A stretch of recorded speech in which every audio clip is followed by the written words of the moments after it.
Thank you, Bill. Here now, former ICE Acting Director Tom Homan, also a Fox contributor. Tom, your reaction to Bill's report there? Well, look, Dave, we talked about it the other day in your show. The last time I did your show, I made a comment that the criminal cartels of Mexico are operating in most of the major cities in the United States. And this is the prime example.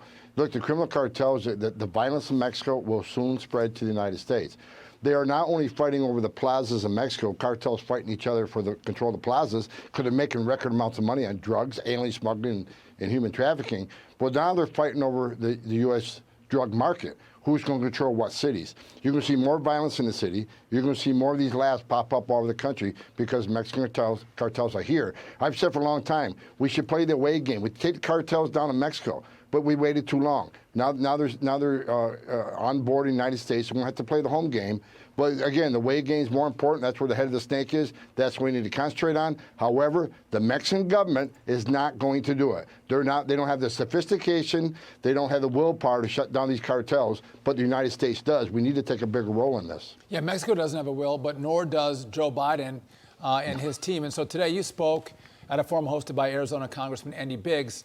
Biggs wants to impeach Homeland Security Secretary Alejandro Mayorkas. What can you tell us about that testimony? Well, I agree 100%. I called for his impeachment over a year ago. Look, he was a deputy secretary in 2014, 2015 under President Obama. We had a family surge. He knows how we stopped it. I met with him hundreds of times. We built detention facilities. We detained everybody long enough to see a judge. 90% lost their case, as 90% lose their case today. We put them in an airplane and sent them home. We showed a consequence of deterrence, and it worked. What's he doing now? He's not detaining them.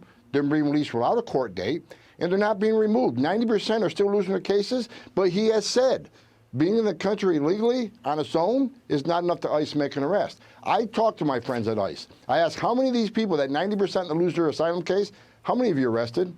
That number is pretty close to zero. Tom, I want you to listen to President Biden last night, rightfully heckled, and then get your reaction. Listen to this.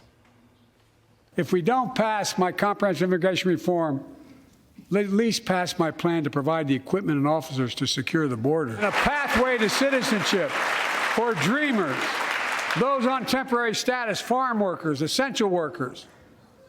Here in the People's House, it's our duty to protect all the people's rights and freedoms. Congress must restore the right and the...